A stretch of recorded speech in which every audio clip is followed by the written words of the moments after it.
Hello and welcome back to the Sweet November Stamps YouTube series of Copic scene coloring breakdowns. We are working through a ocean stormy sea kind of card look. So far we have had 3 previous videos where we finally completed the look of our beautiful mermaid here on the beach. And today we will be picking up with the actual sandy beach that she is on. I forgot to mention in last, so I'll just throw it in there again. This is all stamped on Cathering white cardstock, cut to a standard A2 size, 4 1/4 by 5 1/2, and I used both Memento Tuxedo Black for the mermaid and Memento London Fog for the seagulls and that the water's edge there, just to soften those, make the seagulls look like they're a little further away from us, the viewer, than the mermaid is, who is up more close to us, and the water just because it's water and I wanted it to have a little bit lighter line. Okay, so now that that's out of the way, here we go. So because we're going stormy, I'm not going to do a bright sandy beach. We're gonna use more muted both earth tones and some grays to complete the overall effect of kind of a low light, kind of gloomier day. So I'm keeping that in mind as I pull colors for this beach. And let's see.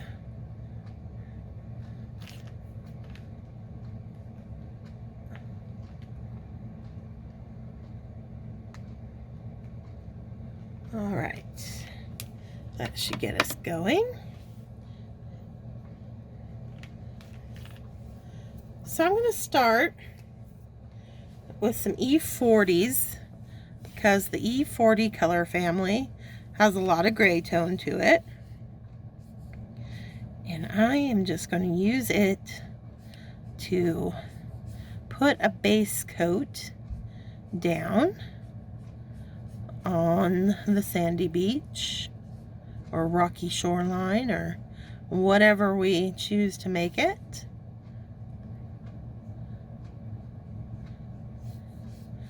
And when I'm doing this, you'll notice I'm using the whole length of the super brush nib, and I'm holding the marker way back on the back of it.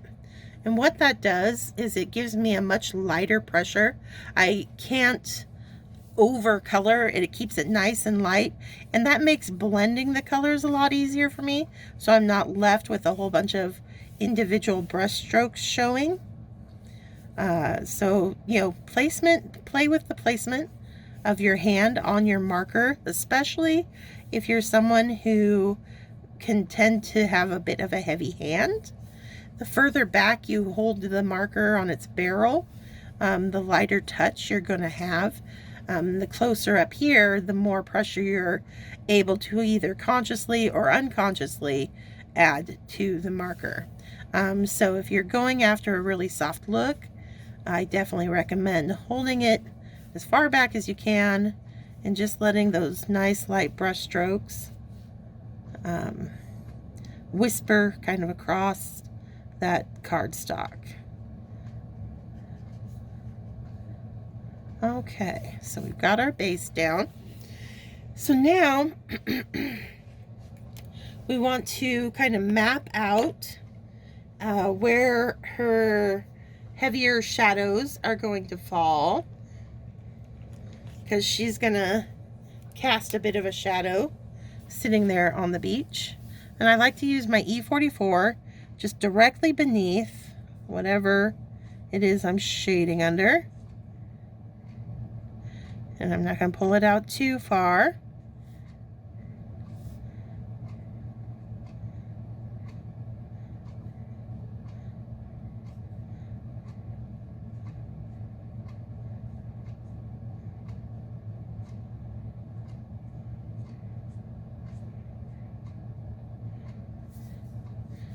Okay. And I think I will go a little, just because I tend to, whenever I'm doing a scene, whether it's with grass or dirt or whatever, I do like to pull just a little bit of my darkest colors down in the bottom corners of the card, because it just adds nice visual weight to the overall design, where it kind of helps frame everything in. And it also, what visual weight does is it makes it, because we associate weight, you know, at the bottom of things is stability. So it makes the whole scene look a little bit more just stable and calming. And so I like to toss a little bit of the darker colors down there. And then we'll follow that up with some E43, pulling out and softening that E44.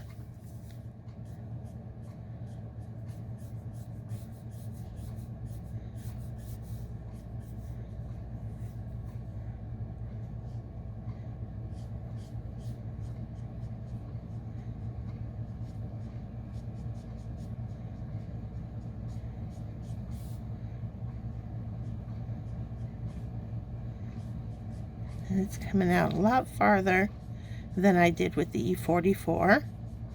And we're always pulling away from our light source. So I established in the other videos that our light, the limited light that we have during this storm, is coming in from the upper left-hand side. So that means all my shadows are going to pull towards the right.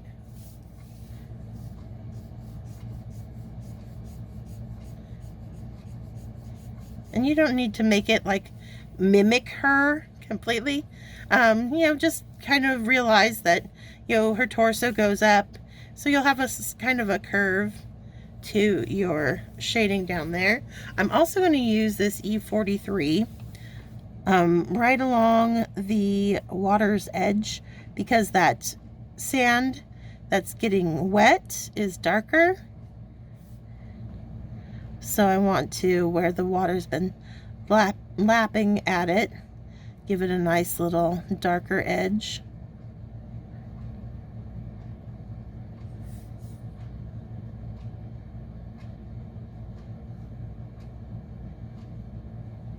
Like so.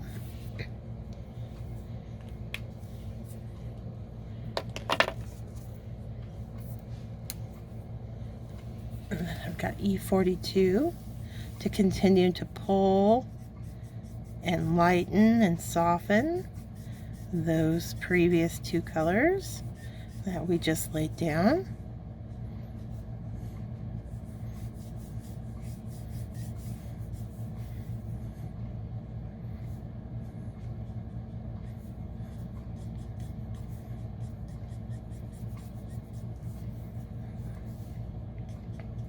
I'm just going to toss in little kind of textured lines, so we see kind of dips and bends in the sand, so it's not super flat.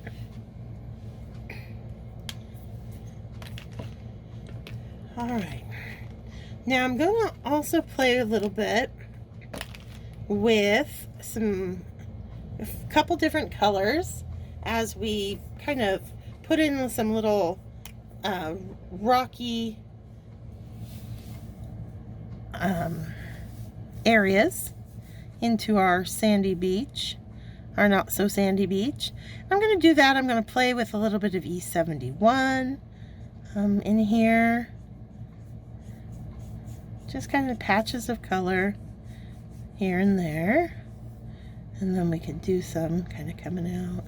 And they get smaller as they recede off into the distance. And you'll notice I'm not being very particular about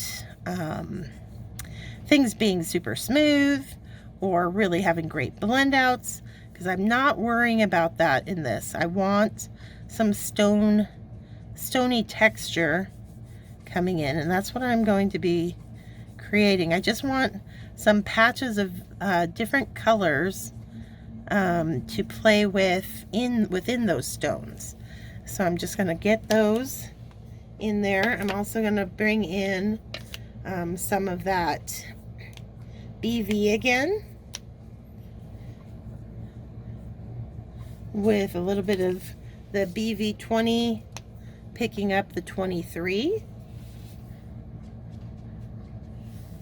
I'll just put some patches in here and there with it.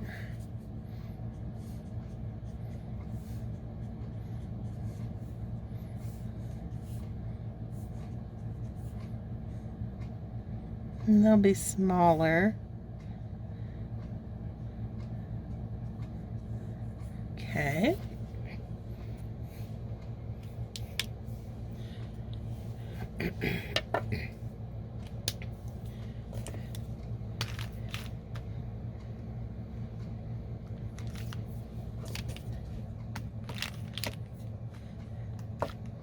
Now, while I'm thinking about it too, on my water's edge here, you get some little spots where the beach is showing through. So I want to hit those with that E41 that I started with. And I'm going to kind of create some of my own on this side. And then I'm also going to use some E40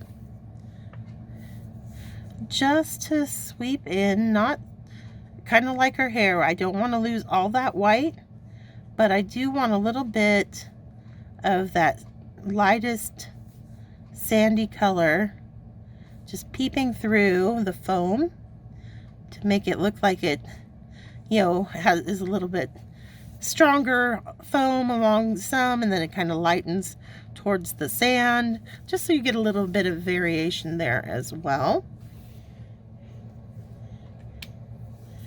I think I'm also going to come in with some E93. It's kind of got a pink tone to it. That'll play up the little bit of pink that we put into her tail and still be a nice kind of earthy color.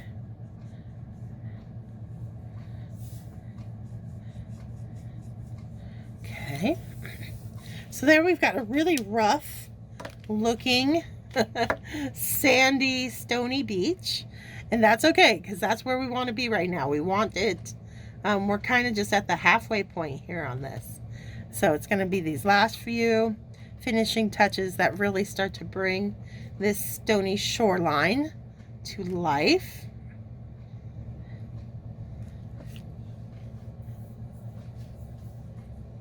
And I'm just letting it dry because, just, you know, once again, if I continued to work quickly while that ink is wet, any colors that I'd be laying down right now would have a tendency for that pigment to want to kind of spread out on its own, which when you're going after really smooth blends is a great thing.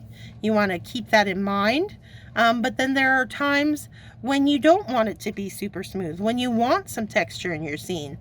And so that's when it behooves you to take a moment, take a breath, let that ink dry, let that cardstock dry, so that your next layer of color that you put in there is going to stay nice and crisp. You'll get that nice crisp line work rather than having it spread everywhere where you don't want it. So that's all I'm doing right now. Maybe while we let that dry a little bit, let's go ahead and take care of those seagulls today as well, because they'll be actually pretty darn quick. All we're going to need is, I grabbed out an N2, and I'm just going to lay that, again, keeping in mind light source coming in from that upper left hand corner. And so all my shading is going to fall opposite that. So the inside of that wing is going to be blocked. So you basically, just the back and top of this wing of the bird are going to stay nice and light. This is going to be dark inside of that wing, this side of the body, and even this wing is going to be pretty darkly shadowed as well. Okay, and then this guy, front of that belly, that would stay white, but the inside turn of the wing is going to go gray. And then the top of the wing is going to stay lighter than the bottom of that wing. And then I'll just grab N0.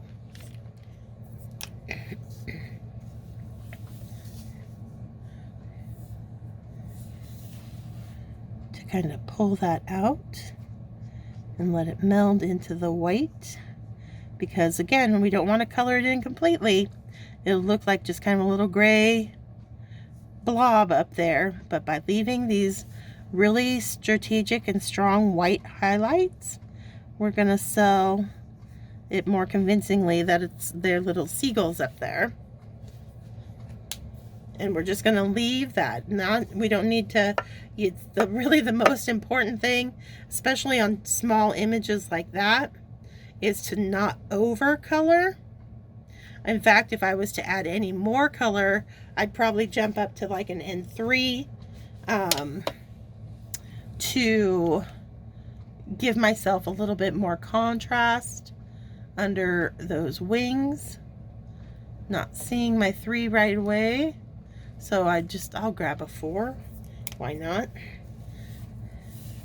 And the ends are neutrals. They tend to be on the cooler side, just like the sea grays, the cool grays, but not as blue. So I'm just putting in a tiny bit of that 4,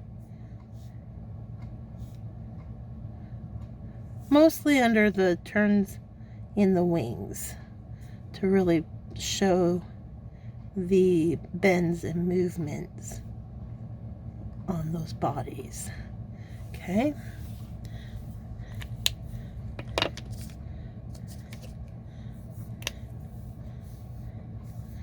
A little bit of N2. Pull that out.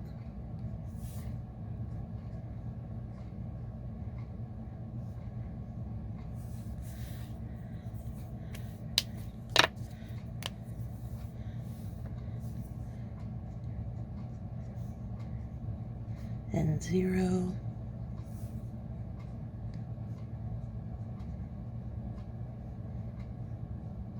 But we still got that nice white highlight everywhere we want it. And those guys will really pop once we start getting that stormy cloud in behind them. I might go ahead and grab, maybe YR23.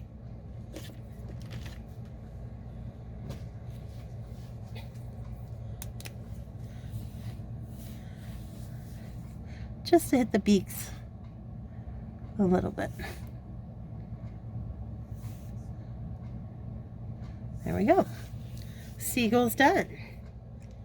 Now we can go back to our beach.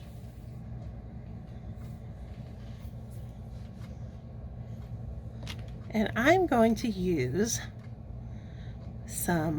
a warm gray.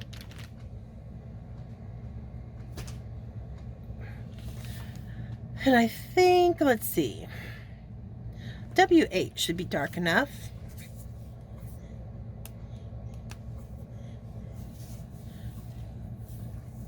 And using just the very tip of that brush nib, kind of like a little pen with a very light touch, I'm just going to put in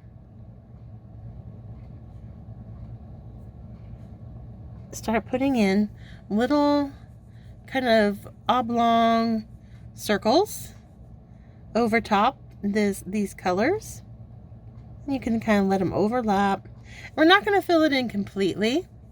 I'm just kind of creating an illustrative looking, kind of like she's stamped in black. So this is going to create kind of like these were stamped into. That same look, it'll match back to her. And you let your little pebbles get a little bit larger. The more, the lower they are, the closer to us that they are.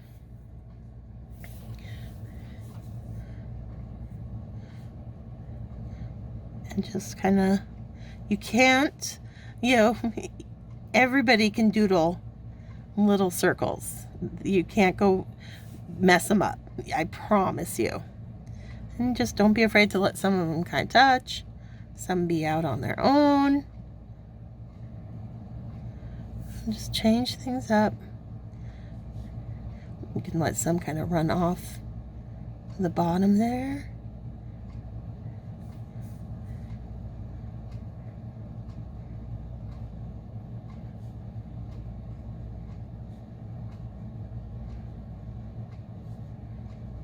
And we're just going to put in as many or as little as you'd like. And all those little patches of color that we put in, the reason for that is I wanted variation of color in my little stones. I want them to look like, you know, the little beach stones. They've been worn down over years and years and years of weathering from the waves, you know, beating them around, making them nice and smooth. And then it just shows off all the little kind of striations of color throughout all those little stones.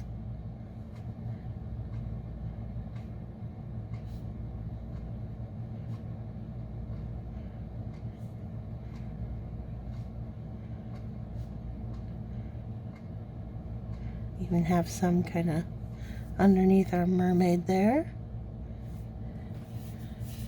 Okay, so that's looking pretty good. Now we'll continue back into the scene. And remember, as things get farther away, the smaller they get and the lighter they get. So about now, I think, you know, I'm going to kind of what's up here around her. I'll finish these. But I think about there, I'm going to swap out from the W8 to a W6. It's going to make my line work a little bit lighter, which is going to help make any stones I do now look that much further away. So just make them small, make them light, and that'll continue to create that look of the beach receding off into the distance. It's just those little tricks that you can play on the viewer's eye to kind of create a convincing sense of depth within your scene. Get really small back here. You can space them further out. So we're just getting hints of stone. And then I'm going to swap out again to a W05, I think will be light enough. And instead of trying to do little circles, I'm just going to do little dots now. Way back here, we're just dotting in our little rocky beach texture. That's how far away we get. So there you go. You can kind of blend them together a bit so they don't stop and start, you know, so severely. There we go. Okay. Now, I think with that W5, I'm going to add on these ones that are closest to us, we want to add a little bit of shading. So that, like, they're getting hit by that light too. So along the bottom side, just going to throw in a little bit of shading on our stones.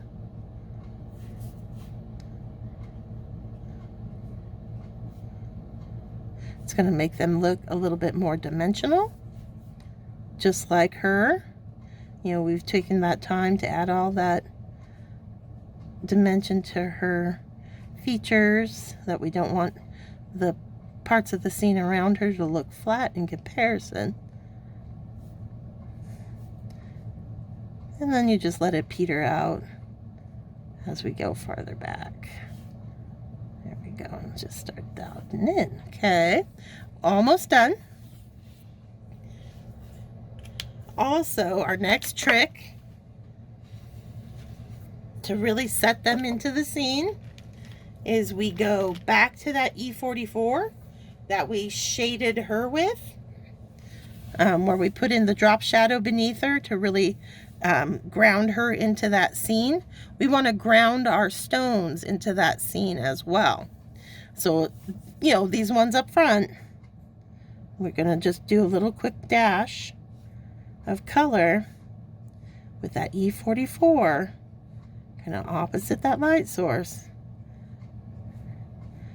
Just as easy as just quick little flicks of your pen.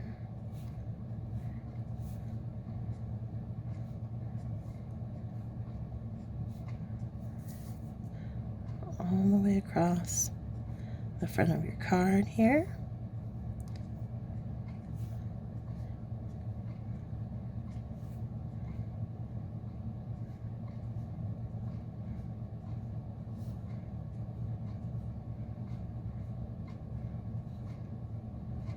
Until we get, you know, back here in that midsection. There we go. Swap out to E43. And we're going to use that to soften all those E44 shadows that we just put in.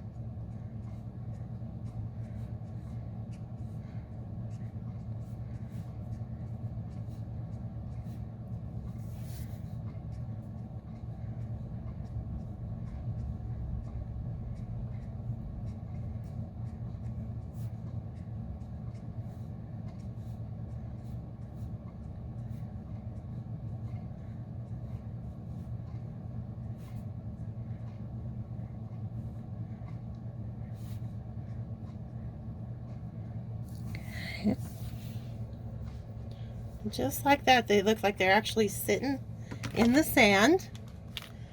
My final application of color on this pebbly beach is E42, just working around the stones. I'm just going to do one more coat of sand. That's really going to merge any of those kind of odd stone colors, that E93, the BVs, the E70s. It's just gonna, we're cleaning that up now, basically. We're smoothing out the shadows we've put on under our rocks, and we're also kind of merging and melding all those little fun colors that we added in,